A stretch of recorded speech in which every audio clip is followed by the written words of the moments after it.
Monday morning, 8 o'clock on this July 28th. Thanks so much for joining us here on ARC Rochester. I'm Stephannie Joseph. And I'm Dan Schrack, and we have 2 hours to get through this Monday, so let's run down what we have brewing for you this morning.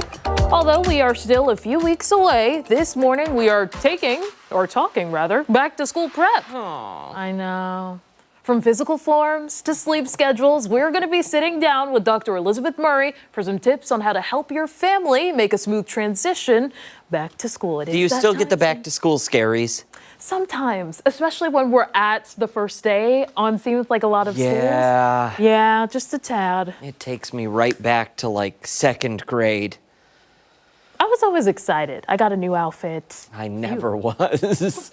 And then we are lacing up to run for an amazing cause. We're going to be looking ahead to the 19th annual Daniels race happening next weekend and how this year is supporting a young girl right here in our community. We'll tell you how you can get involved. And later, we are taking a look at some of the stories that are trending now, including a flight attendant's plea to passengers after finding a disgusting surprise on a flight. We'll tell you more coming up. Do you know what it is? Mm-mm. I don't want to know. Yeah. I don't know that the people at home want to know either while they're eating breakfast.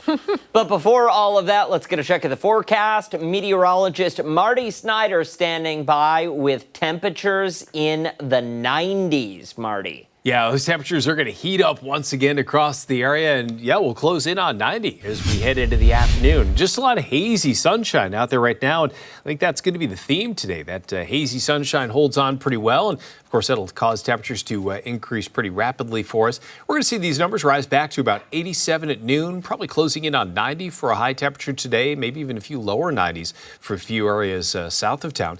And as we head through the next couple days, still those numbers stay elevated, but notice there is a slight downward trend in temperatures. We lose a couple degrees tomorrow, lose about 4 more heading into Wednesday, but still in the mid-80s on Wednesday. Next front swings through, and that'll cause some more significant changes. May cause a couple thunderstorms by Wednesday, but notice Thursday and Friday, a little bit cooler for those days, especially for July and even August standards. We're going to be in the mid-70s for Thursday and Friday, and then we rise back a little bit as we head into the upcoming weekend. But overall, just some really midsummer-like heat over the next couple days, a lot of humidity as well. But by the end of the week, Thursday and Friday, a little bit of relief from the heat. Some of those lows down into the 50s, so some much colder nights coming up for us compared to what we have been seeing. Sorry, I was checking my emails. I totally was not paying attention. I was like, I wonder if they're gonna. I'm reading Buffalo Plus's email about what they've got. They've got a big day. It's huge, today. yeah. That's a big day. Mm-hmm. What they've got going on, Marty. Check your emails. You'll see it. Okay. I don't want to tease it,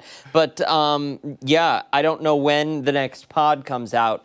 But that's big. Yeah, and it's going to be hot for them today, too, out It there, is going to be. Sorry, I wasn't paid. That's all right. Well, I was typing up our trivia question for the day while you guys were introing me, so it's... Oh, okay. It's multitasking. Yeah, absolutely. That's exactly what it is. Exactly what it is. All right, thank you, Marty. Okay, sure. Let's go off the top now and start with some things that have piqued our interest this morning. I'll start things out today. Now, I actually got it from the 13WAM social media page over the weekend. And this is a pretty scary story that happened out of Washington State 2 weeks ago. A puppy is recovering after a fentanyl exposure on July 15th. His name is Espresso, and authorities found him unresponsive. Our sister station in Seattle, Como, reports that the dog was lethargic after it was taken from a car. It should be noted that drug paraphernalia was found in the owner's car, and she told police that a powder found in the vehicle was likely fentanyl. So that's when emergency responders jumped in, gave the puppy Narcan, and another dog on scene, an older one, was also given a dosage. Now, Espresso is in the custody of Seattle Humane. The organization posted an update right here on Instagram, and it said the puppy nearly died, but he got a clean bill of health and is looking for a new family. The post also said, quote, now he's been transferred into our care as he waits to find a new family and preferably one that prefers caffeine to synthetic opioids, end quote. Como says his adoption status is pending. As for the owner, she was arrested for narcotics possession. A search warrant of the car also found that she had multiple types of identification, a passport, and a loaded handgun. Now, she has a prior felony conviction for a burglary charge. In addition to the controlled substance charge, a declaration obtained by Como alleges first-degree unlawful possession of a firearm and second-degree animal cruelty charges. So the last known update is that the owner is expected to be in court likely this week. So. We don't deserve dogs. They are just one of the most perfect animals out there, especially that little guy. Yeah, look at that face. That little tail wagging. Yeah, they're so wiggly and squiggly when they're young like that, and they don't understand like how their paws work and. It's so great. They're so cute. Look at that face. Oh, that face. How can it's you like say Biscuit. no to that face? You ever seen the Biscuit series? The books? No. Come on, somebody out there. Oh, see? I know. Ashley said she's... She has? What is it? It's a book about a dog named Biscuit. Okay. Gets into all these adventures. And he looks like a biscuit? Yeah. Yeah? Listen, if he's anything like Espresso, that's a cute puppy. I know. I didn't even know that Narcan was something that could be administered to pets. Like, we oftentimes hear it, like, as a part of life-saving situations for people. But there was, like, a modified dosage. So I think, like, 1, and then for the older dog, maybe 2. But that is amazing to see that, Espresso is doing so well, running around and everything. But I can only imagine he was probably pretty scared. Yeah, listen, though, some lucky family out there is going to get Espresso, and I'm sure he's going to enjoy the rest of his days very happily with a very loving and caring family. Good work to those first responders who, thought quick, hey, what's the worst thing that happens here by giving the dog some Narcan? Yeah.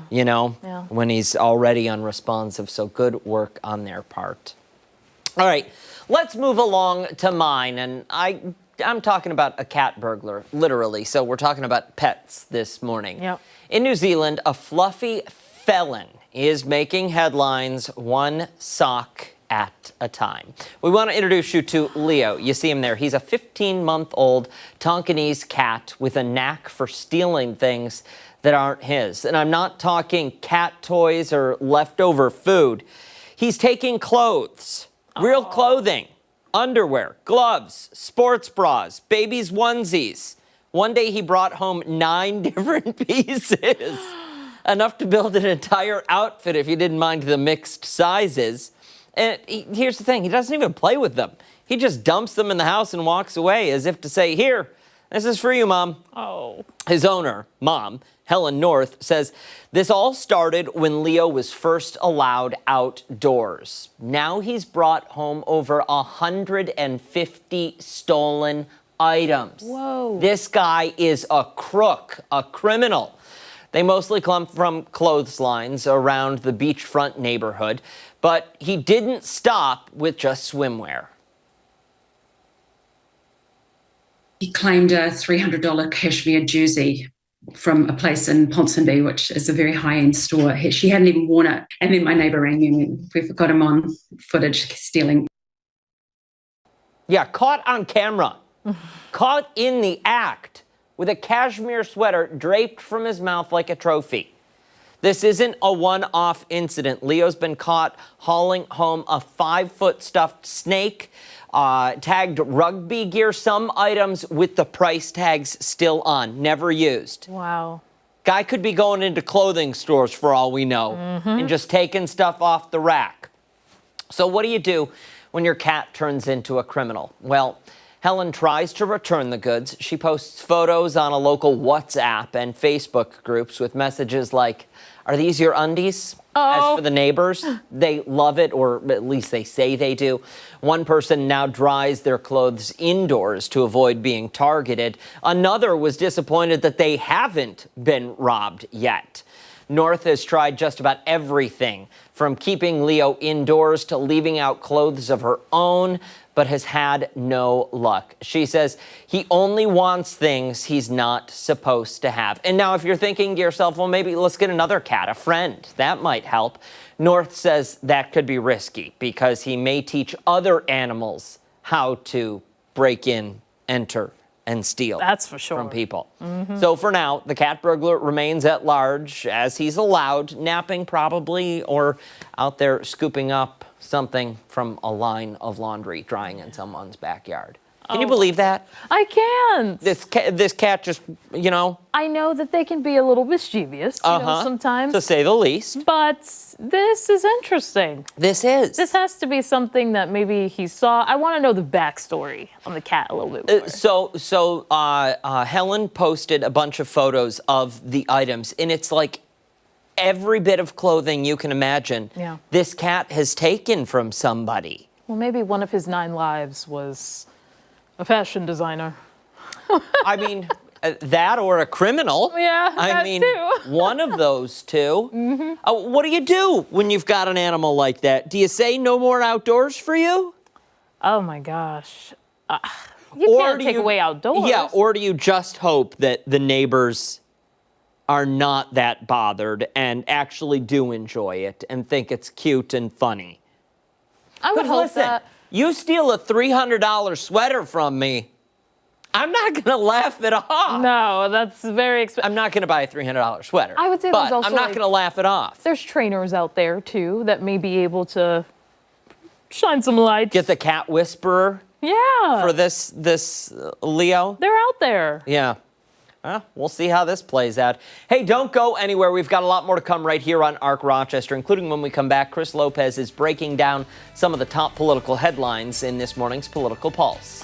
And don't forget that you can watch us on the go wherever you are by streaming us live on the 13 WHAM YouTube channel and foxrochester.com. We're back after this.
time for this morning's political pulse check right here on ARC Rochester. And this morning, we're taking a look at the new trade deal between the U.S. and the EU. Yeah, President Trump met with the European Commission president yesterday in Scotland to announce the framework for this major trade deal ahead of the self-imposed deadline of August 1st. Yeah, Chris Lopez joins us now from the newsroom with more on this deal and what it means moving forward. Hey there, Chris. Yeah, hey guys, the headline here is that this deal puts a 15% tariff on most European goods. Now, this includes cars, and I say most because aircrafts and their components, some chemicals and pharmaceuticals, will not be subject to tariffs. This 15% rate is lower than the 30% rate President Trump had previously threatened, but is higher than the 10% rate that the EU was hoping for. This deal also has some strings attached as well. The EU agreed to buy $750 billion worth of energy, which translates to them buying more gas from the U.S. and less gas from Russia, which they have already been trying to do since Russia invaded the Ukraine. Another detail in this deal is the EU will invest $600 billion into various sectors of the U.S. A significant portion of the $600 billion will be dedicated to defense spending and weapons purchases, according to Trump. The EU is the latest trading partner to make a deal with the U.S. and comes in the same week as Japan's trade deal. Now, what are the two sides saying about this deal? Well, Trump said it's the biggest deal ever made. The EU Commission president echoed a similar opinion. Take a listen. Indeed, it is today about trade between the European Union and the United States. We're together the two largest economies worldwide. Right. If you look at the trade volume, it's the biggest trade volume globally with $1.7 trillion among us. And if you look at our markets, it's a huge market, 800 million people if you take the United States and the European Union. We wanted to rebalance the trade relation, and we wanted to do it in a way that trade goes on. This deal, as well as other deals that have been made with our trading partners, are before the administration's August 1st deadline. Now, what does this deal mean in terms of global trade? Well, for now, it brings stability, and we know financial markets love the word stability. The markets around the globe are reflecting just that. Both the S&P 500, which is our default tracker of what investors think, hit an all-time high at around 2 o'clock this morning, and the euro equivalent, which is called the Stock X 600 index, cracked an all-time high as well. Now, what does this mean for consumers? Well, it could mean price hikes at the store and at the dealership. And I say the word could because companies do have a choice.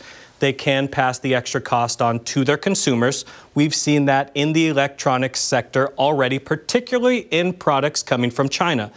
Though some companies like Apple have tried to protect prices by flying in bulk shipments before the tariffs took place. Companies can also absorb the extra costs if they have the extra cash on hand and want to stop their customers from going elsewhere to get cheaper prices. Or they can also mix and match. They can pass on the extra costs for some goods that they deem as a luxury and absorb the costs for goods they deem as a necessity.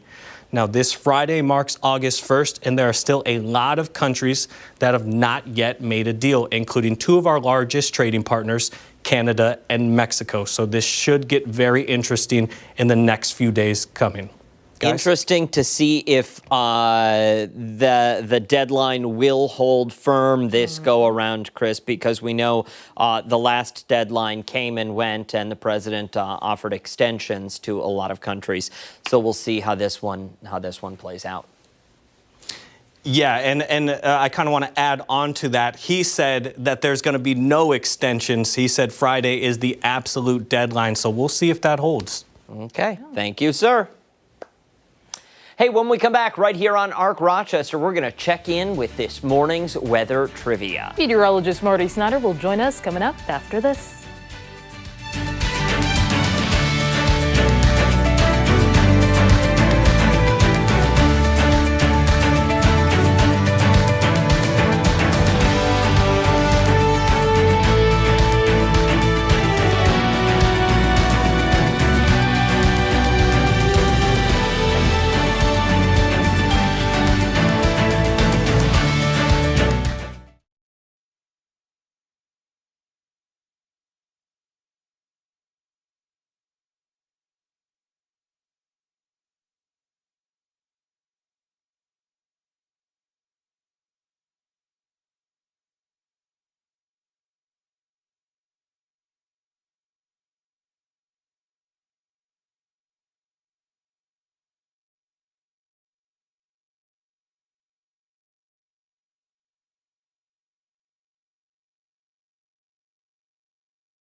7:22. Welcome back. Meteorologist Marty Snyder joins us now with a look at today's hot and humid 90-degree temperatures and, of course, weather trivia. Yeah, kind of a hot day for us. We've been talking about the record that Tampa set over this past weekend, that all-time record high that they saw.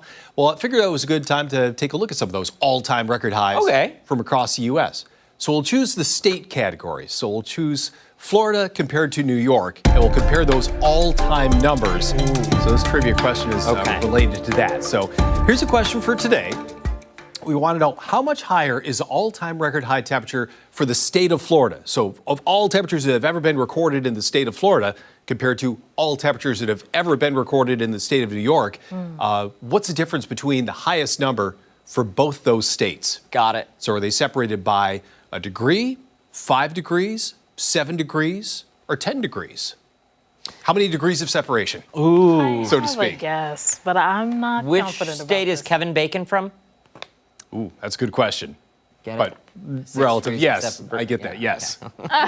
Doesn't apply to this one. What do Took you you a guys- second there. Took you a second there. There. Steph, when you're looking at this, which one is the ding dong? I'm going to say the 1 degree is the ding dong. The one is the ding dong? Yes. That one, yes. Okay. The distractors, we'll get back to you on. But that Okay. one has to be. I was wrong the last time, so we'll just see, you know? Okay. Listen, we'll get it on social media. You can weigh in. We'll review that answer, or our guesses at the very least, coming up at the top of the 9 o'clock hour. Yeah, so we'll have that coming up. Yes. But for us today, no records in store, but it's going to be a hot afternoon for us, kind of like what we have been seeing. We got up into the upper 80s yesterday, and today I think we're going to be a little closer to 90, maybe even beyond that by just a little bit, probably 87 by noon, and somewhere within a couple degrees of 90 as we head through this afternoon. Here's a look at radar. Again, not much happening out there, and I think that'll be the theme for at least the next couple days. Still looking pretty dry for us. You can see rain around us in different portions of the U.S., even Canada, even that one little pocket of thunderstorms up in Quebec right now. But for us, just a really quiet start to the day, a little bit of hazy sunshine working in, and I think that'll be the theme as we head through a lot of the day today. So we'll keep that hazy sunshine around for a lot of the day, and of course that'll help to drive temperatures along pretty well for us. So we're starting off with many temperatures in that lower 70s range right now, 72 to be exact for that latest number at the airport. Wind that's coming in out of the west-southwest at about 6 miles an hour. And as we head through today, we're going to see these numbers increase quite well. Already we're coming up off of some of the early morning lows. A lot of areas were at least close to 70, even some areas to the west were in the 60s, but most areas have risen back into the 70s already. A lot of areas near Rochester are in that lower 70s to mid 70s range right now, and we'll continue to see these numbers build pretty well as we head through the day. So there's that little limited amount of fog that a couple areas have been experiencing for the early part of the day, but as you can see, that lifts, dissipates pretty well. Not going to be a long-term issue, and we're going to keep some sun around straight through the afternoon, so still looking pretty nice all the way into the afternoon. As we head into some of the nighttime hours, still pretty quiet weather. Again, near 90 today, within a couple of degrees of it. We'll drop down to within a couple of degrees of 70 for an overnight low, so still a pretty warm night coming up for us, even for this time of year. And as we head into tomorrow, we just do it all over again, right back into some sun, maybe just a few more scattered clouds, but I think that should be about the extent of it heading into tomorrow. Sunshine wins out pretty well. So for these next couple days, we're going to be near 90 for both days. I think by Wednesday, we start to pull back a little bit thanks to a little bit of added cloud cover. There will be a risk of a shower or a thunderstorm then. So a few different factors may help to pull temperatures down a little bit then. But the main idea is that cold front is going to move through, and that's really going to pull those numbers back a lot by the end of the week. So highs in the mid 70s by the end of the week for Thursday and Friday, some lows in the 50s. I think that'll be the most notable change that we'll see. So you might be able to open up the windows overnight and cool down the house a little bit, and then temperatures come up a little bit by the upcoming weekend. But yeah, big change by the end of the week. We drop those temperatures for both the afternoon highs and especially for those overnight lows. Okay, so listen, I'm here for the heat, and earlier we were teasing ahead, talking a little bit of back to school coverage and everything. Oh yeah. And so the only I'm trying to think like what that Sunday scary feeling, that back to school feeling. Yeah. I think the only positive vibe I get from that is thinking about days where I was walking to the bus stop and it's like still very hot or super humid out. Yeah. and being on the bus and like you're sticking to the seat. Yeah, right. And listen, I don't know. That brings me joy. That I'm okay with. Yeah, I'm that glad works. That brings But you the joy. rest of the back to school stuff, the sharpened pencils, and I love a sharpened the pencil. trapper keeper, and the Yeah. notebooks, and the they still use trapper college ruled keepers? paper. I don't know what that is. I don't think. Okay. Oh, What is that? What? maybe that's. A trapper keeper? I don't think You my don't know kids what have a ever trapper had keeper either. What is that? I've never heard of the term. Maybe You it's know what a something. trapper keeper Yeah. is. Oh, yeah. They is always that? fell apart by like February or March or so. They're What made were out you of doing with your trapper keeper? Just throw it across the room because I was frustrated with Probably. subject X, whatever it may have been that year. Yeah. No, they're trapper just, keepers were like swanky binders with zippers and pockets and buttons and Oh, is pull that what they tabs call and- them? And Velcro. And Velcro, yes. Oh, the Mine had- Velcro, I didn't always know had a Velcro thing on it. Yes. Oh, my Usually the goodness, Velcro would start I to tear know. apart and It wouldn't had that close. extra lip Like that you Velcroed 5-star over. has Yeah. like, Yes. okay, Yeah. yes. 5-star actually might own Trapper Keeper now. I don't know. Could be, yeah. I'm not 100% sure. But then there were other people. A lot of the girls had the Lisa Frank stuff. Yeah. Oh, yeah. The unicorns Bright and the colors ponies and- and the stickers. Do you guys remember wrapping books? Oh, yes, the book covers. Yeah. The book covers. Yeah. Yeah. I remember they made us do that. Yes. Yeah. you would get in For trouble what? if you didn't wrap your book. Exactly. Yeah, that was like the first night assignment. You had to do that. You didn't have to Absolutely. read anything. You just had to find a paper bag. Yep, Back when they actually used paper bags would- before they went to plastic. Exactly. When I was in school. We Now we've had to go to come my full circle. grandparents' house because Grandma, a little bit of a hoarder, she had a stockpile, from 1974, Yeah. to 92. Yeah, from And the old we would- IGA. Yeah, exactly. I don't know how we got on this conversation from weather. Sorry. It's a tangent. We're thinking of the back to school season. We The are. weather is- Yeah. We are. The weather, though, it's looking good this week. Let's Summer just hope lovers. it sticks around. Yeah. Yeah, it's looking hot for these next couple days, so enjoy it while it's here. Sold. Thank you, sir. Okay. Hey, don't go anywhere. We've got much more to get to here in Arc Rochester. We're back on the other side of the break.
.31 this morning. Thanks so much for sticking with us here on Arc Rochester. We now want to take you behind this story as today marks 1 year since 7 people were shot in a mass shooting at Maplewood Park. 2 of them, Taisha Manning and Felicia Council, were killed. Loved ones are still searching for answers while grieving an unthinkable loss. I spoke with Felicia Council's father, who says he's now focused on change to make sure this doesn't happen to another family. I know this day was coming, but let's say I just wasn't looking forward to it. It's a heartbreak Alex Council never thought he would have to face. His daughter, Felicia Council, was killed after a mass shooting at Maplewood Park on July 28, 2024. She was my baby girl, and I miss her a lot, and I just wish she was still here. Another woman, Tayasia Manning, was fatally shot that day. They were among hundreds attending a cookout when chaos unfolded. We're not going to live forever, but to die the way she died, just enjoying herself. And then the other young lady who passed away as well. And it's almost like, we just been forgotten about in a sense, as far as what's going on, the work that's being done. Over the past year, investigators searched for 3 men who they say were armed at the park. One, Niger Johnson, was arrested, but he has not been accused of shooting any victims. I'm just asking the community to step up and help catch these people. Don't just wait for the police to do it. Step up and say something. You know something, say something. See something, say something. You know what I'm saying? Because we need these killers off the street. He also hopes the tragedy at Maplewood Park leads to lasting change. I like to see, so it don't happen to nobody else's daughter, that a son, that whenever there's a big event or any type of party at the park, that they have security and police officers there. Something Alex believes may have saved Felicia. My daughter be alive today. This would never happen. Now, Felicia's mother, Stephannie Dinkins, also grieving this morning. In a statement, she said in part, "I'm still stuck on this day. We miss you, Fee. We miss you coming over, laying on the couch while you did your TikToks. We miss you telling us to put food on separate plates because you didn't want it to touch. We miss you bringing over the kids from Hillside. We miss you going on trips. I could go on about your good spirit, but God has a plan for you, and He made sure you left your mark on us." Just absolutely devastating story, and to think what it's done for these two families and their friends and loved ones, and then the larger community, the amount of stress and anxiety, I have to imagine so many of these people that were at Maplewood that day still live with. Yeah, it's heartbreaking all around, and having been there the next day, so we had just started to cover any updates that we would get from police. I know from that night on, there was so many emails just coming in, so much information, and then having to find out at a press conference about the second victim. So now we had learned that 2 women had been killed in this. It was heartbreaking. And the mayor had very strong words for exactly what was going on here and wanting to catch those responsible. I don't know if we have that pulled up here, but if we can play it, that would be great. Just law enforcement also dedicated to wanting to get some answers, and it has been a year and we haven't heard much. And for families, Alex Council himself had expressed a lot of frustration, because I can imagine he wants answers and the other family wants answers, Tayasia's family. So it's a story that we have been covering. And let's see if we can play that sound from the mayor. We need to make sure that they know that there will be no safe place for them to try to hide. They need to be brought to the light, but more importantly, they need to be able to be brought to justice. Yeah. Looking for justice. One of the astounding facts that police have come out with as they have investigated over the course of the past year is they said they believe that 16 people at the park that day had guns. Yeah. 16. Yeah. And about 40 to 50 rounds had been fired from, I believe it was nine, from at least 9 different guns. That is correct, from police telling us. So I can't imagine what the investigation must have been like, obviously still ongoing, into just tracing what bullets came from where. And honestly, officers often say this, but they do rely on people to come forward, especially those that were there. You heard Alex Counsel also say it in the package. He's been saying that for the longest time, and even he had put together a reward, money that he was raising, so that anyone who comes forward, he would be able to pass that on to them. But it's just another effort here of wanting people to come forward, talk if they saw anything. And you can always, talk about this anonymously with Crime Stoppers, but just contacting the Major Crimes Unit to give any information from that day, because even us at the news, the video from that day is coming from people that were there or anyone who knows somebody connected to this. So it's really a thing where police are looking for people to come forward. It's troubling when people don't, but then trying to comprehend the reality of it, that some people who know things don't come forward out of fear of retaliation, makes it even more troubling.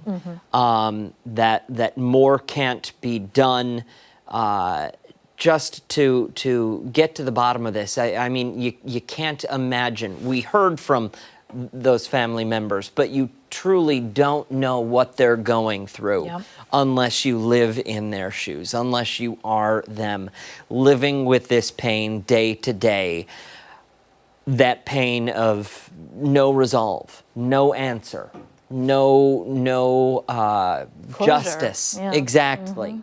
So it's certainly a struggle, again, for them, but again, for so many families within the community who have lived through something like this, who have lost a member of their family or a loved one or a friend to gun violence, and those cases remain unsolved because we don't want to say anything because we're afraid something will then happen to us or our family. It's really, really something else. It's really important to come forward. I don't think that could be said enough. Even when we do our segments with law enforcement and they come in and talk about the importance of that, it's just something that's continued to be echoed because it is so important. It is crucial. You see that number at the bottom of your screen. That's RPD's Major Crimes Unit. Write that number down. If you know something, if you think you know someone who knows something, pass it along to them, 428-7157. Help these families. They're our neighbors. It's the least we can do for these people. All right, I'm sure we'll have much more coverage on this. Christian Garzone is speaking with detectives about where this case stands 1 year later. He's going to have that story for us tonight on 13WHAM News at 5 and 6. And you can always keep up with our coverage on 13wham.com. Stick around, we've got much more to come here on ARC Rochester, including when we come back, we're once again getting a check at some of those top political headlines. And don't forget, you can take us on the go wherever you are. ARC Rochester is streaming live right now on the 13WHAM YouTube channel and foxrochester.com. We're back after this.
this morning's Political Pulse Check, we are taking a closer look at the new trade deal between the U.S. and European Union. President Trump met with the European Commission president yesterday in Scotland to announce the framework for a major trade deal ahead of his self-imposed deadline of August 1st. Yeah, Chris Lopez joins us from the newsroom with more on this deal and what it means going forward. Hey there, Chris. Hey guys, the headline here is that this deal puts a 15% tariff on most European goods. Now this includes cars, and I say most because aircrafts and their components, some chemicals and pharmaceuticals will not be subject to tariffs. This 15% rate is lower than the 30% rate President Trump had previously threatened, but is higher than the 10% rate the EU was hoping for. This deal also has some strings attached as well. The EU agreed to buy $750 billion worth of energy, which translates to them buying more gas from the US and less gas from Russia, which they have already been trying to do since Russia invaded Ukraine.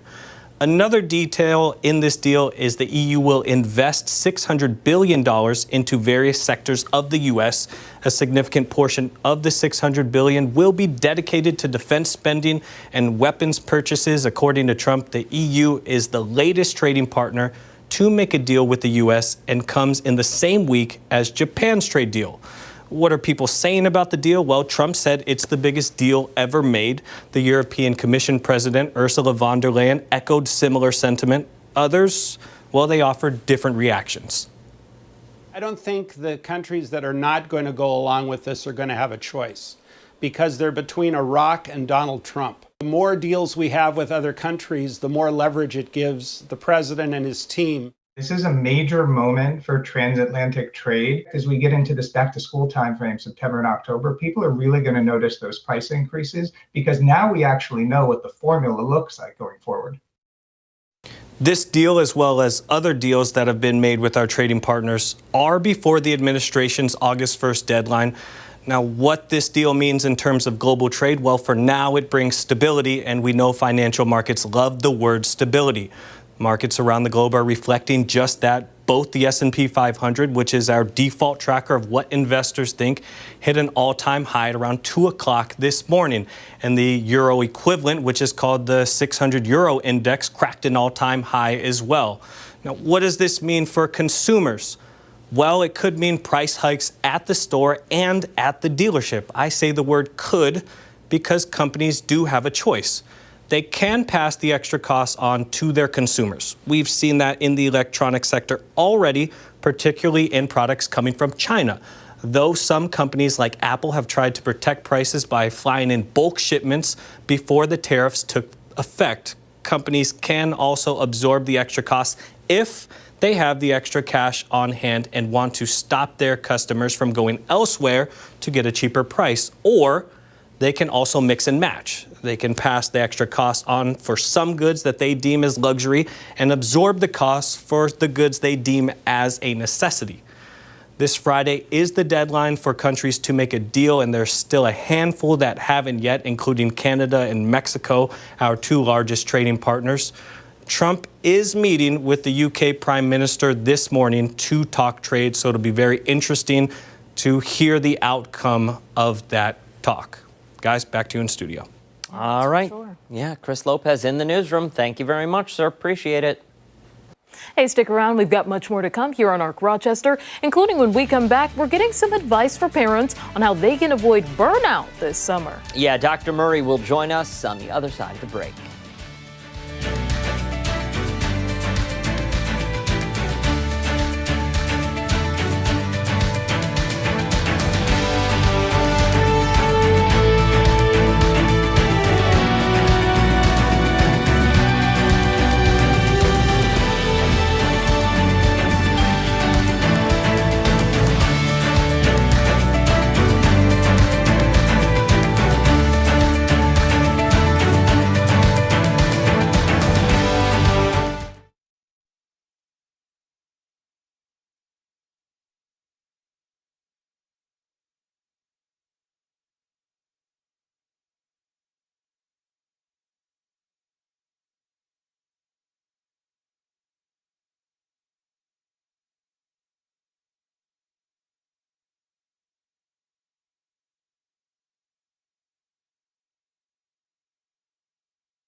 8:50 this Monday morning. Okay, summer's supposed to be a time to relax, a time to recharge, but for many parents, it ends up being just as hectic as this school year, leading to burnout. Yeah, for more on how to spot the signs and what parents can do to help reset, we are joined now by Dr. Elizabeth Murray of Golisano Children's Hospital. Good morning to you. Good morning.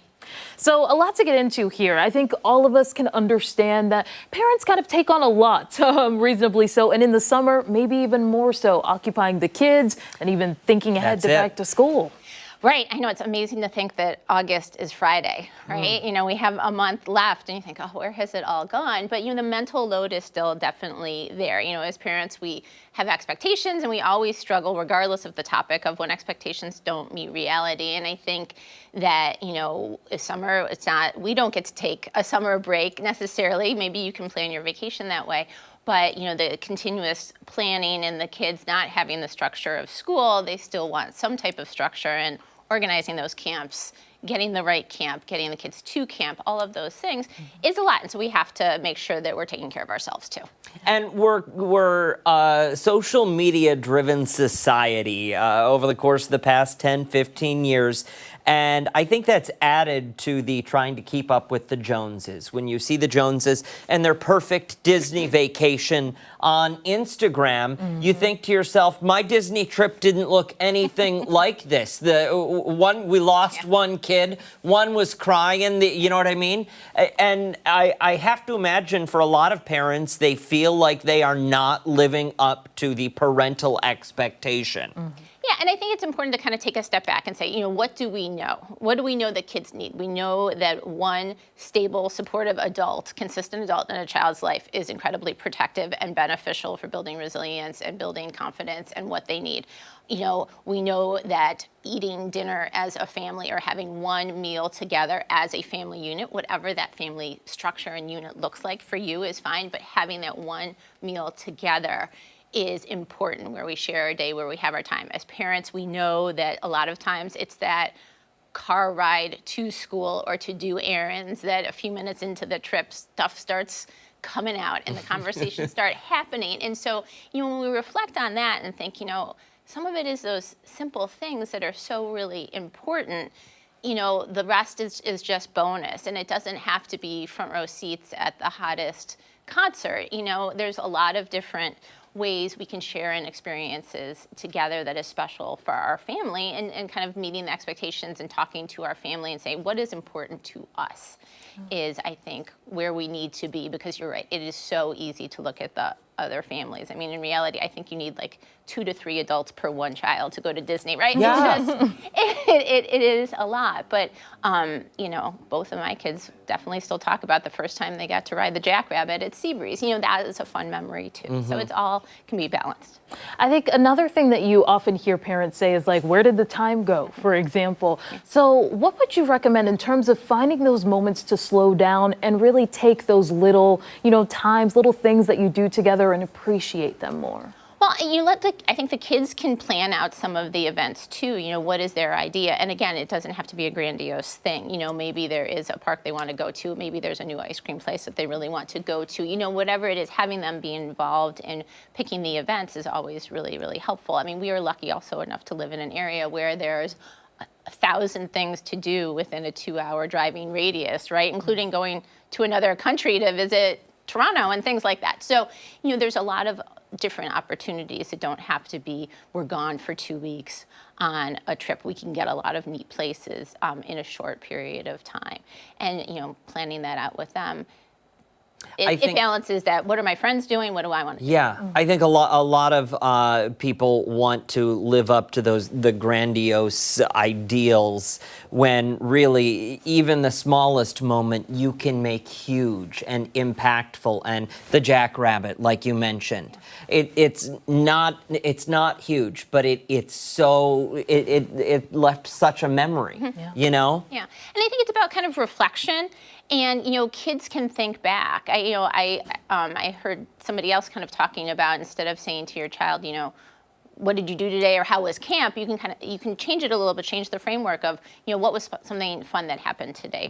What did you do that was nice for somebody else today? Just kind of changing how we reflect on our day instead of the kind of usual, well, what did you do and how was that? What was special to you? What was important to you? How did you impact another person's life? I like that. What was special to you today? Like a bit of a rosebud thorn, if you know. Yeah. Yeah, and I think the answers often surprise us because we, again, as parents think it's going to be this thing, and turns out it was something that wasn't even on your radar that's important to your child. Yeah, yeah. And more often than not, it's probably not the vacation. It's just the QT, the quality time with the parental figure. Dr. Murray, thank you so much for coming. And you're not going to go far because we're going to continue our conversation. Coming up in the 9 o'clock hour, we're going to be looking ahead to back to school.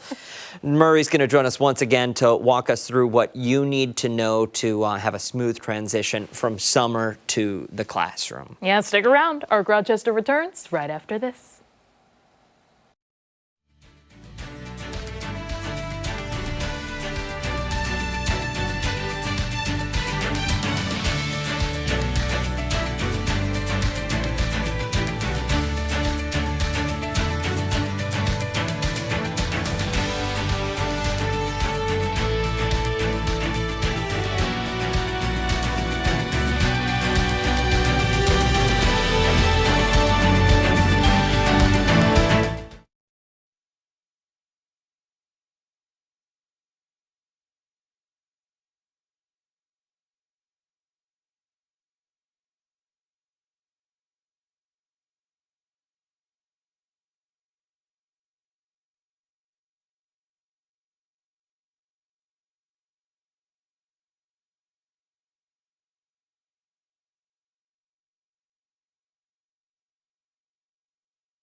Good Monday morning, 9:01 on this July 28th. Thanks so much for staying with us here on ARC Rochester. I'm Stephannie Joseph. I'm Dan Schrack, and that is meteorologist Marty Snyder. Back with us with a humid forecast plus the answer to today's trivia question. Where do you want to begin? Let's go with the trivia. Let's go with the trivia. Do that right off the bat. So, speaking of the heat, the humidity, we were talking about that all-time record high that Tampa, Florida set over this past weekend. We're going to expand it a little bit. We're going to look at the state in general. So comparing the state of Florida with New York State, we want to know how much higher is the all-time record high temperature for the state of Florida as compared to the same number for New York State. And here are your choices. You have 1 degree difference, we have 5, 7, or 10.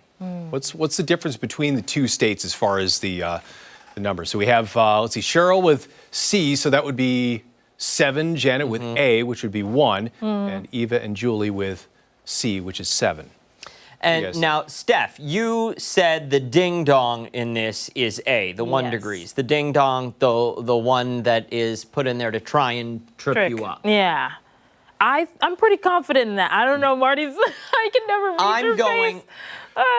Yes, listen, I don't know, because they're all rather close together. Right. There's no huge difference, but I guess the biggest difference there is between the 1 and the 5. So sure, let's call the 1 the ding-dong. Yeah. Okay. I would say B and C are going to be our distractors in this. I would go with D. I would say 10 degrees. 10 degrees difference. Okay. Oh, my goodness. My original guess was C, but then I was like, maybe I should go to 5 degrees. But I think I'm going to stick with most of the people and also say C. So my distractors are 5 and 10. Okay. So the answer is... 1 degree difference. Are you Only 1 degree difference between the two states. And here are the facts at the bottom there. Florida's all-time record high temperature is 109 degrees. That was set back in 1931. And our all-time record high for New York State was set in Troy, and that was back in 1936. Okay, now, full disclosure At this here. point. I cheated, and I failed. Oh, no. Okay? No. I saw you creating the graphic. You had it up there, and I swear at one point the 10 was 10 was highlighted. on there. Yes. It was, and I was like, I'm not going to say anything. You know what's funny is I was editing it, and I left it up there for just a little bit longer. Just wondering if anyone knows. I fell for it, my friend. I fell for it. Honesty is That's the why best you policy. don't cheat. It's not good. It doesn't get you anywhere. And it's interesting because with Florida, I think a lot of the air masses there are more humid air masses from the Gulf and the Atlantic, and that tends to moderate the temperature a little bit, so you don't have the extremes from the averages. Whereas the 108 in Troy, that's a lot more extreme as far as being farther away from the average for Troy. Sure. Than the number for Florida being farther away from their average. So it kind of dampens the numbers a little bit. We have more extremes, and that's why the numbers just happen to be somewhat close. I would imagine if you were to compare, I don't know, Florida and somewhere, West Coast, you're going to see a greater variation. Right. And I think I should have looked this up ahead of time. I want to say Alaska is something like 100. They may have hit 100, or their number is at least close to that. So it's amazingly close for Florida and Alaska's all-time record high numbers. So wild kind of stuff interesting with those numbers there. Well, we're going to go from the heat to the wet pause, muddy pause. We're going to talk about some of the precipitation that we may see this week, and there's not going to be a whole lot. We have Kelley on here. Is this a bunny or a cat? No, that's a kitty. A cat. That is a lounging kitty. Just laying out there on the I can see it. Look at that face. Yeah. Just relaxing a little bit, like I think we all blue like to do. eyes. Yeah, and a nice warm day like today. Yeah. And, today, dry pause. Tomorrow, pretty much the same thing, just hot.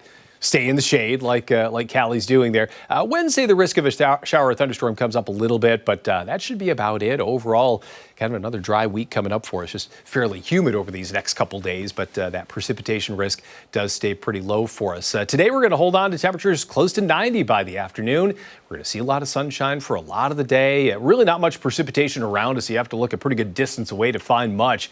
Back over Iowa is where there were some stronger thunderstorms overnight, and even one little cluster well to our north there moving into Quebec. But for us, again, just a quiet start to the day. We've been seeing some hazy sunshine work in, and I think that'll be the theme as we go through a lot of the day today. We'll keep some of that hazy sunshine around for a lot of the day today. We're starting off with 76 for that latest air temperature. The dew point, that's already up just a little bit. That was hovering in the upper 60s. Now it's up to 70s. So again, we are off to a humid start, and that is going to be the theme as we head through a lot of the day. A lot of mid 70s out there now. A few places to the south pushing into the upper 70s. Dansville at 78, South Bristol, Penyan, Waterloo all coming in at 77 for their numbers. So again, quite a bit of heat for at least an early morning for this time of year. And you can see at least the sunshine winds out pretty well. So any of the fog that is to the south in a few places, that's going to lift and burn off pretty well. Some quiet weather coming up for a lot of today. Going through the overnight, still mainly clear for a lot of that time frame. Probably only down to about 70 for a low. And I think as we head into tomorrow, we're going to see a lot of sun, maybe just a couple extra clouds as compared to today, but still a lot of sunshine overall. And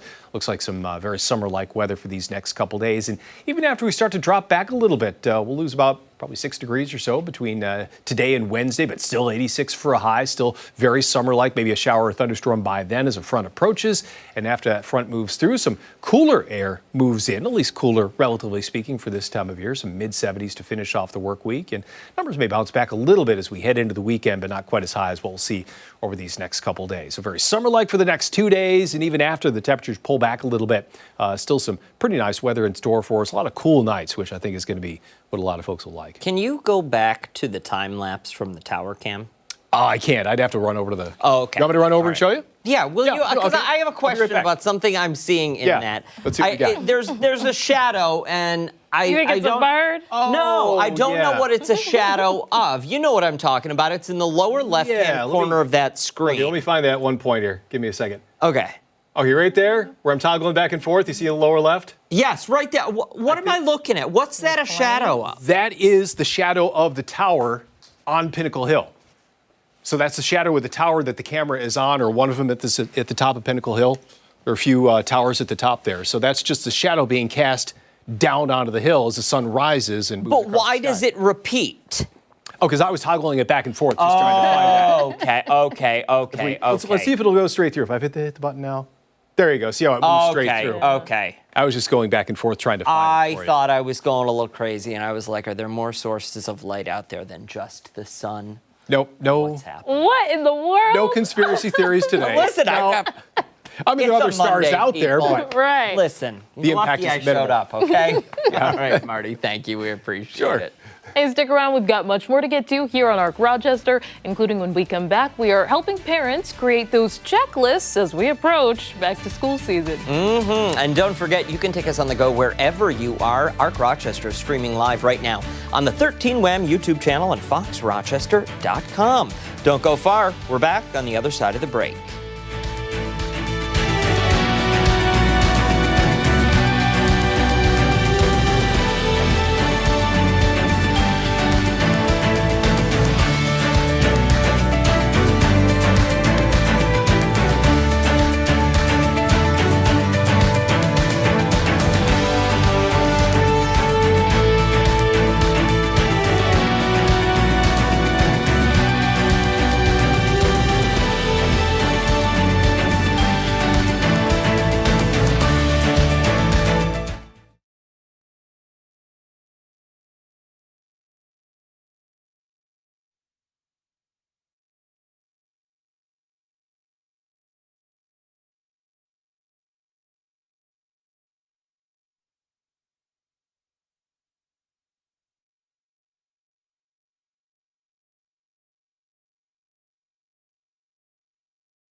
August arrives this Friday, and before we know it, the kiddos will be grabbing their backpacks, heading to the school bus, and back to class. Yeah, now is the perfect time for parents to get a head start on those checklists in order to ensure a smooth transition back to class. And for more, we're once again joined by Dr. Elizabeth Murray from Golisano Children's Hospital. So just to start off, there's a lot to get to here. And I think one thing is just making sure that everything is up to date for kids in terms of health records. For sure. So some grades, a medical form is going to be required. And so those are the odd years, well, kindergarten plus first grade, then third grade, fifth grade. But we really want children to have a check-in with their physician every single year. So a lot of times I think we hear the phrase back to school physical. It really is your annual well child check. And so the recommendation is generally try to schedule that around your child's birthday, because then you know when it should happen every year. So for the parents of the 2 and the 3-year-olds out there, try to, that's the age when they start to go to annual checkups. So try to schedule them around the birthday so that it can help reduce that mad rush of the summertime physical. We need the forms for school. Those medical forms will last a year. So if say your child did have their annual well child check in February, they don't need to have another checkup just to go back to school. They might need the form, which luckily with the electronic medical records, things like MyChart or the different patient portals, a lot of times parents can go in and just download that form, or the sports physical version of that. The thing that is a little bit different about the checkups is if your child is playing sports, a lot of times there's a specific form that needs to be filled out.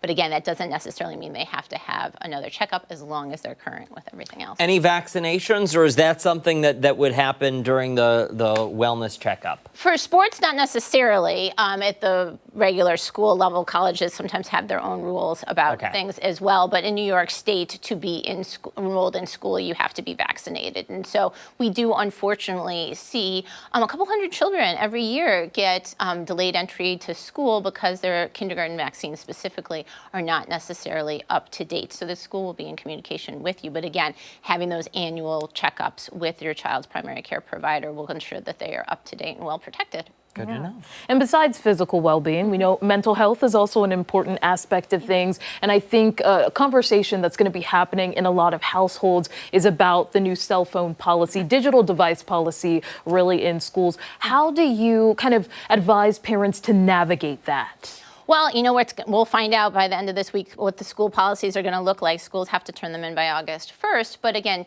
if we're not going to allow any cell phone use in school, I think that is fine. But I think what has to be partnered with it is kind of education about digital citizenry. And, right now it doesn't look like a lot of schools are necessarily going to be doing that. There's certainly not necessarily a mandate to do that. And so, all of this stuff is changing and happening fast. And so as parents, it's hard to keep up with.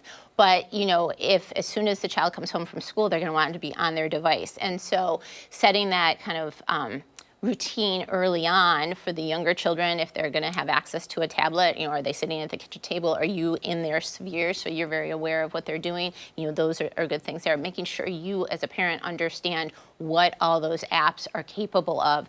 The American Academy of Pediatrics has a great, they call it a social media glossary. And so it's a great website for parents that go through, even starting with ChatGPT to all the various social media apps. What are they say that they do? What are the pitfalls? What are the communications perhaps that your child can be having with a stranger on it? What things do you need to look out for as a parent so that you are understanding it, so that you're guiding your child through it? Because again, the apps allow for communication with people we don't know potentially. There is a lot of peer pressure that happens on those apps as well. And, if kids aren't going to be using them at school, there probably is going to be more pressure to be even more intensely using them at home. And those conversations about how we're going to handle that have to happen now. We also want to make sure, of course, that families have a communication plan in place. I know a lot of parents are worried about that, but I always say, if there is an emergency or a crisis at school, we want kids present and paying attention to the instructions of what's happening in front of them, instead of trying to necessarily reach out to their parent in that moment. I find it interesting. You mentioned there that it's not something that's taught to be a good digital citizen. There's no curriculum. There's not a course on this in school. So it really is one of those things that is strictly up to the parent, especially now that those devices are no longer present in the classroom. There are really starting to be some very helpful resources. Common Sense Media has always been a really helpful resource. The American Academy of Pediatrics has what's called a Center of Excellence on social media and media use. If you just simply Google American Academy of Pediatrics Center of Excellence, a wonderful website comes up with the latest data, the information. People can ask questions in real time and get answers from experts about how to handle certain situations. That social media glossary is there as well. So we are studying it now and getting more information, but I think instead of the perspective of limit it, we have to say, how are we going to live with it? Because it's not going away, and we as parents definitely have to understand it. Yeah, certainly do. That's for sure. Something we'll be keeping an eye on as the news. But is there anything else that parents may forget as they're going into a new school year? One thing I think is really important to remember that when you're 12 in New York State, that gives your child some rights to certain privacy with regards to their medical records. So as a parent, you might not necessarily be able to log in and print out that form anymore without some permissions from your child. So at the 12-year checkup or around the time of the child turning 12, you usually will get a form to explain how to do that. I know in my household, I kind of like, oh yeah, we'll get to it. And then all of a sudden, where is that form? We got to do this. So make sure, if your child is turning 12, that you get those permissions updated, have that conversation with your child so you can print out the form, and then start to get ready for sleep. We have a month. In the summer, nobody's going to bed on time. You can't go to sleep when it's light out, but we're going to have to start taking, 15 minutes every week to adjust those bedtimes so we are back on track. Is that an appropriate amount of time, 15 minutes every week? The more gradually you can do it, Yeah. the better. So, it depends on how much you have to shift your child's sleep Schedule. time. Yeah. And some kids do better if you just forcefully wake them up earlier, then they'll go to sleep better. Some kids, you're able to just have them go to bed 15 minutes earlier and it kind of resets. See, it depends on the age of your child. The struggle is coming back. All right. It'll be fine. Dr. Elizabeth Marie, we appreciate the time this morning. Thank you. When Arc Rochester returns, we're learning more about an upcoming family-friendly race that is raising money to support a great cause. We certainly are. More on the other side of the break.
9:21, get ready to lace up those sneakers and make a difference because next weekend marks the 19th annual Daniel's Race fundraiser, a family-friendly 5K that raises money and awareness on skin cancer and sun safety. Yeah, this year the proceeds will also help benefit a local family whose child is facing a significant medical challenge. For more on the race and how you at home can get involved in this wonderful mission, we're joined now by run organizers Dean and Tammy Myslivecek. Thank you both so much for coming in. We really appreciate it. Yes, glad to be here. Absolutely. For someone who may be unfamiliar with the race, tell us how it began. Go ahead. Well, about 20 years ago, a friend of our oldest son, Daniel, started the race for a Eagle Scout project. And our oldest son was diagnosed with melanoma at 14. And the race for the first couple of years supported us getting treatment for him and then eventually his funeral. So that's how it started. And a few years later, we took it on. Greg asked us if we would keep it going, and we have. So this year's our 19th annual, and next year's our 20th. Thank you so much for sharing that with us. I'm so sorry for your loss. Thank you. What did it mean for you to see an effort like this that honored your older son? Definitely. That's a good picture. It meant a lot, actually, especially at the time, because melanoma is not common in children especially, and not in this area, and the community really came around us in a big way. The first few races that Greg put together were several hundreds of people came, and we really wouldn't have been able to go through all of the process of it all without the help financially, but the time together at the race was really good too in healing. Well, and organizing an event like this is certainly an undertaking, and the fact that you have kept this going is very admirable, and I truly think is something to be very proud of for yourselves, you know? Maintaining his legacy is important to us. Honoring him by doing this and giving back to our community is also a very, very important part of what he stood for. He was a significant athlete at the time, and through it all, I mean, he played soccer while having chemotherapy. He ran in the first race after coming home from just receiving chemotherapy. So to keep this going, it's just a matter of trying to honor him. We do that with a scholarship at Churchville-Chili High School. And then, of course, we give to a Good Samaritan Social Work Fund at the Golisano Children's Hospital. So, in addition to helping one family. But we have a great team around us, a committee. So another one of Daniel's best friends is on our committee. Actually, two of them are on our committee, and one does the website design, and the other one designs the T-shirts. And these race shirts this year, if you guys can, Chris, if you can take Cam too here, I'll hold it up. But they're really incredible. Just fantastic. There it is. Fantastic shirts there. There's your front. And then I'll give you the back. And he came up with the design, like the entire, wow. Yeah. That's true talent. Really fantastic. For somebody sitting at home and they themselves want to get involved, they want to proudly wear one of these race shirts and take part, how do they do that? They go to daniels5k.com and they register. There's a registration button. Anybody who registers gets a free T-shirt. So that's all you have to do. You make it easy. Yeah. Yep. That is fantastic. Yep. Very good. The race is August 9th, and it's at Churchville High School, where we also have a scholarship for a senior whose plan is to go in and help children in general. Children were a big part of Daniel's life. He was a really good big brother, has 3 younger siblings, and loved them a lot. So, yeah. What an incredible way to keep his memory alive. It really is fantastic. And I love that it's a 5K because for people like me, thinking He's big on the racing scene. Well, it used to be, but like 5K's kind of pushing it these days. So that's such a good number. That's a number that a lot of people can achieve. yeah, it's family friendly. Come and push a Exactly. stroller, walk your dog. Yeah. Yeah. Talk to us about the growth of this. You said hundreds in the very beginning. What are we anticipating this year? It ranges. The race used to be end of March, beginning of April, and a few years ago we switched it to August, and so our numbers consistently are over 150 participating in the race itself, usually around 300 that are there, either as volunteers, committee, vendors. But there's been years where the weather's been really good or just right, and we've ended up with 300 runners easy. So That's incredible. It ranges. It's a good thing. Yeah, we have a lot of good connections with community members like the Rochester Running Company. They're the ones that time our event, and that's very helpful. It makes it a little bit more prestigious for the very serious runners. Yes. Absolutely. An important thing to know is that a few years ago, we made it a 501c3, so any sponsorships, donations, and your registration fee is tax deductible. And we've actually gotten to a point where we're able to donate, I'd say at least 85 to 90% of your registration fee goes to the family or the scholarship or the Samaritan's Fund at Golisano. So we've lowered our cost and increased our ability to give what you donate. That's incredible. Well, thank you both so much for coming in. We appreciate it. Keep up the great work. It's going to be wonderful. If you want to register for the race, we'll post all the information you need to know after the break on the other side on our website, 13WHAM and foxrochester.com. Well, there's more to come here on Fox Rochester. Stick around. We're back after this.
other deals that have been made with our trading partners are before the administration's August 1st deadline.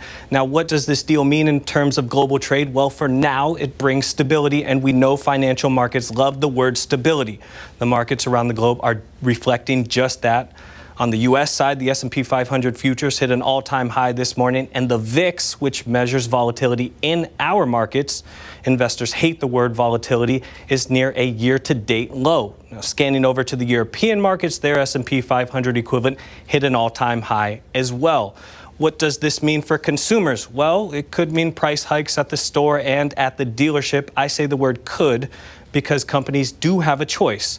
They can pass on the extra costs onto their consumers. We've seen that in the electronic sector already, particularly in products coming from China, though some companies like Apple have tried to protect prices by flying in bulk shipments before the tariffs took effect.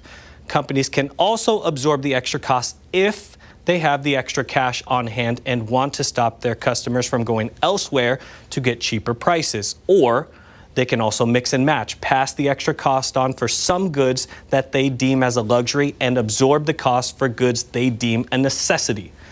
This Friday marks August 1st, and while Trump has insisted he will not extend the deadline, Commerce Secretary Howard Lutnick said yesterday the president would be open to discussions even after the deadline. Guys? Be interesting to see how that plays out, Mr. Lopez. Thank you. Hey, stick around. We have much more to come here on ARC Rochester, including when we come back, meteorologist Marty Snyder will join us once again to take a look at the impact of the wildfires happening in central Canada. Yeah, and don't forget, you can watch us on the go wherever you are. ARC Rochester is streaming live right now on the 13 Wham YouTube channel. Stick around. We're back on the other side of the break.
was it? This is a good intro. Yeah, for this morning's Weather-Wise, we want to take a closer look at smoke from ongoing Canadian wildfires that have impacted the air quality in several areas, including New York City, Massachusetts, and New Jersey. Yeah, meteorologist Marty Snyder joins us now with a look at why this happens and if we here at home could potentially see any of that smoke or haze out there today. Marty? Yeah, for us today, really not a lot today for us. I think it may be a story where over time we may see some of that try to drop down from those areas, and that's what happened in areas towards Albany, East Coast. Those areas did get a little portion of that, the particulate matter that came down the East Coast, and there you could see at least some of the file video that we have of other events in the past when some of that has made its way down, and in particular from this past event that happened this weekend. This is mainly from fires that were well up into northwestern Ontario, Manitoba, very northern part of Manitoba. So we're talking about areas well away from us, and all that particulate matter just gets well up into the atmosphere, and it's easy for it to get transported downstream, and that's why it ends up along the East Coast in a lot of our major cities in those cases. Really incredible to see how that moves and that those air masses stay together. It holds together when it makes it to hundreds of miles. Yeah, and that's it. Sometimes you can have a lot of dispersion where you don't really see it stay so concentrated like that, and in other times you can have a little bit of concentration. It's kind of like mixing up, say, a creamer and a coffee. Sometimes you have those little swirls where it's a little more concentrated in one portion. Sure. Even though you're getting closer to being totally. That's a good analogy. Yeah.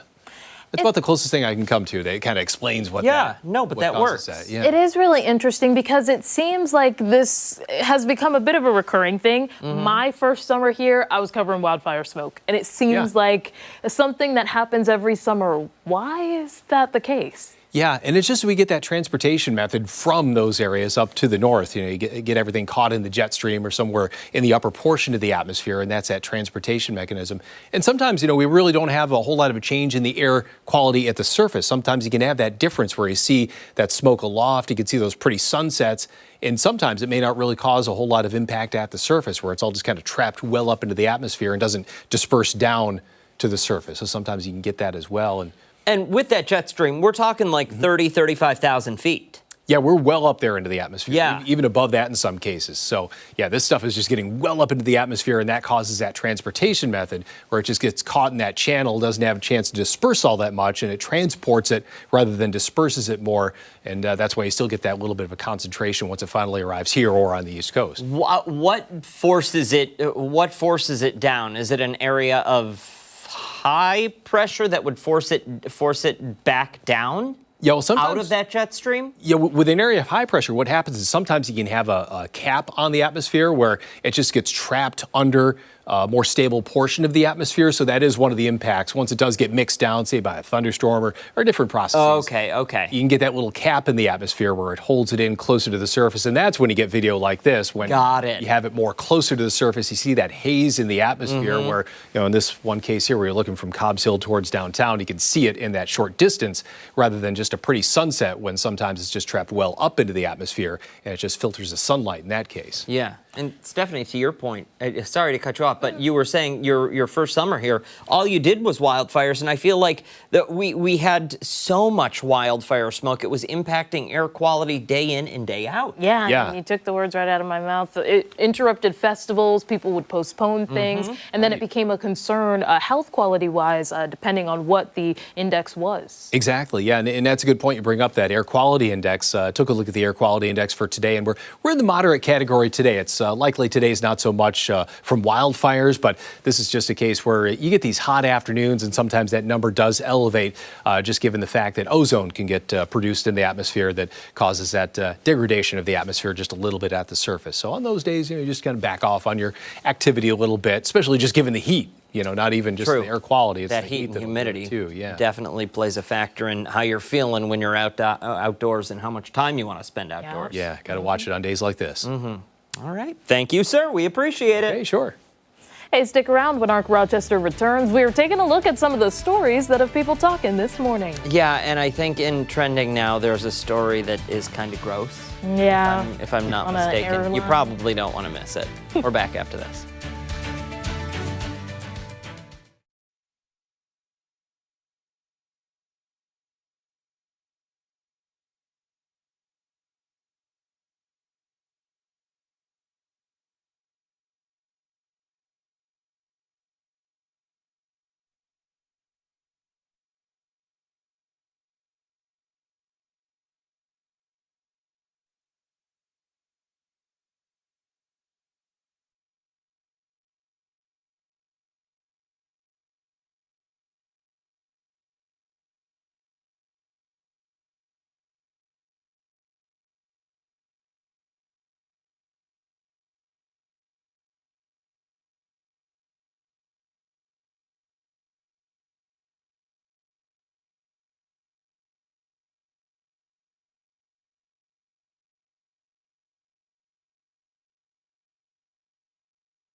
All right, it's time to talk trends, and we're going to start with a flight attendant asking passengers to abstain from one specific thing while on flights. All right, in a video posted to TikTok, one flight attendant shared that she was met with an unwanted surprise when cleaning up after a flight.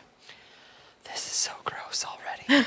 She said toenails were scattered under the seat, explaining that a passenger had clipped their toenails mid-flight and didn't even bother to clean up after themselves. People in the comments had very strong thoughts, some asking if there were people sitting next to them, and if so, how come they didn't complain about it? This is like nail biting for me. Well, it's not up to Stephannie to complain about me clipping my toenails. It's up to me to know, as a responsible human being who lives in a civilized society, that you don't take your feet out in public on an airplane. There's not enough room to do that. How do you reach down and... Some people are flexible, Steph. Get the shears out and you chop those bad boys. All right. You know, when they're thick.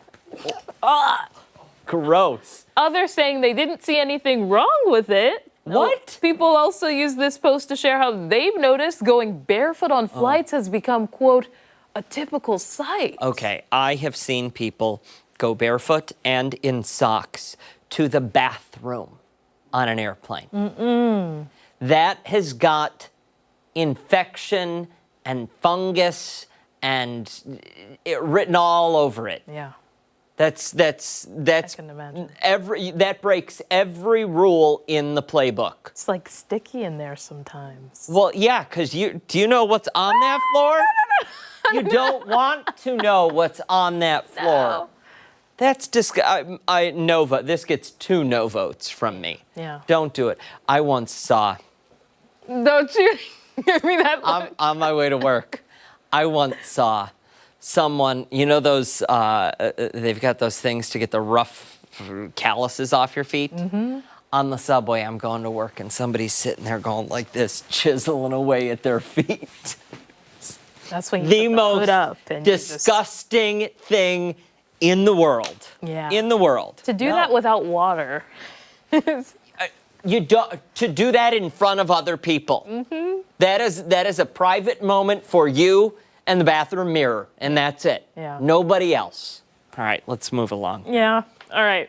A frustrated woman is taking to social media to share her experience with a bridezilla. Okay, according to her post, she said that one of her best friends asked her to be a maid of honor at her wedding almost immediately after she got engaged. The engagement went on for 2 years, and now just 3 months before the big day, the bride-to-be dropped a bomb on the maid of honor. The bride explained to her that it would be best if she weren't in the wedding or there at all because she is 4 months pregnant and didn't want her to steal the spotlight. This is beyond me. Now, of course, she was shocked by what the bride said and asked people online if she was in the wrong for feeling upset. Hundreds of commenters provided validation, saying she deserves to be angry at the bride. Some even going as far to say they recommend her to show up at the wedding unannounced. Listen, I say keep it classy. Don't show up at the wedding unannounced. Just tell the bride to go. I wonder how big this wedding was because I just feel like this is one person. This is your day. When you look back at the pictures, it's going to be more of you than of this person. So I'm just like, do you feel like there will be pressure? Like, when is that going to be you? And the engagement lasted 2 years and 2 years? 2 years, and then 3 months before the wedding. The engagement lasted 2 years, and then 3 months before the wedding, oh no, you're too pregnant to be in my wedding. You probably shouldn't show up. Wonder After putting up with that bridezilla for 2 years. Yeah. Listen, I did want to say something else. You know what? I would, listen, I'd give that bride a piece of my mind. I'd let her have it. I really would. Blame it on the hormones. Blame it on the hormones. And listen, don't worry that you're not there for her first wedding, because probably won't last. Oh, salt All in right. the wound. Yep. Let's move on to Spain, where a Catholic bishop has resigned from his position after a very unlikely occurrence. All right, Bishop Novel is a well-known figure in Spain's Roman Catholic community and became Spain's youngest bishop in 2010 at the age of 41. Now, despite being young, he was known for his firm and traditionalist views, including controversial ones, such as conversion therapy for gay people. The former bishop resigned last month after many meetings with Catholic officials and even the Pope himself. According to BBC, the bishop resigned for, quote, personal reasons. It was later revealed that he left to be in a romantic relationship. The former bishop is now in a relationship with a psychologist and erotic novelist whose books include themes of Satanism and sadism. Neither Novel or his partner have made public comment. However, the former bishop did say that he has fallen in love and wants to do things properly. Some colleagues are concerned with his resignation and decision, saying they fear he has been, quote, possessed by demons. Thoughts?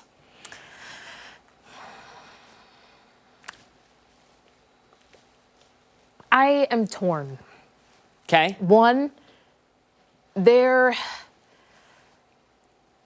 am not Catholic. I'm Christian. But I would say it is hard to, I guess, have certain stances. I'm really talking around. Yeah, just out with it, Steph.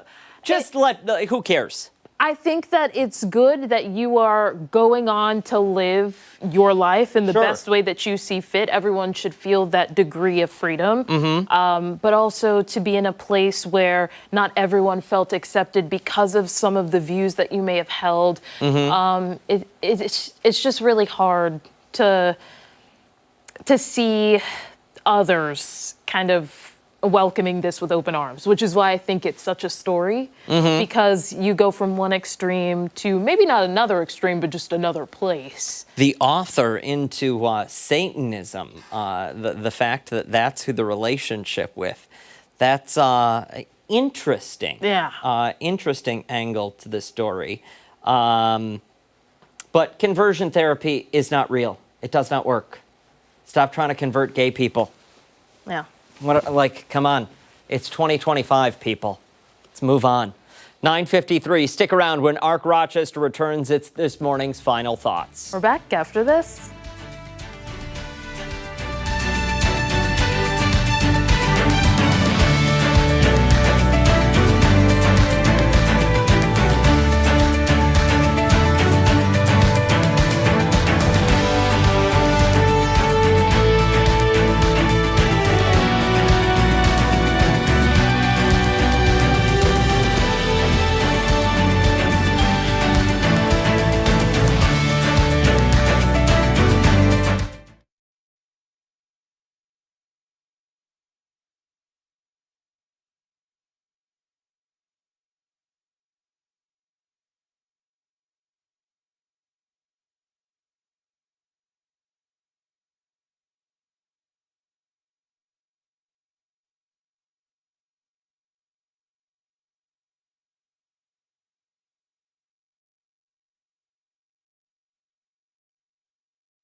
Were you not gonna say? I can't tell because it just died. Okay, Oh, I'm still good. I can still hear. Time now for our final thoughts here on Arc Rochester.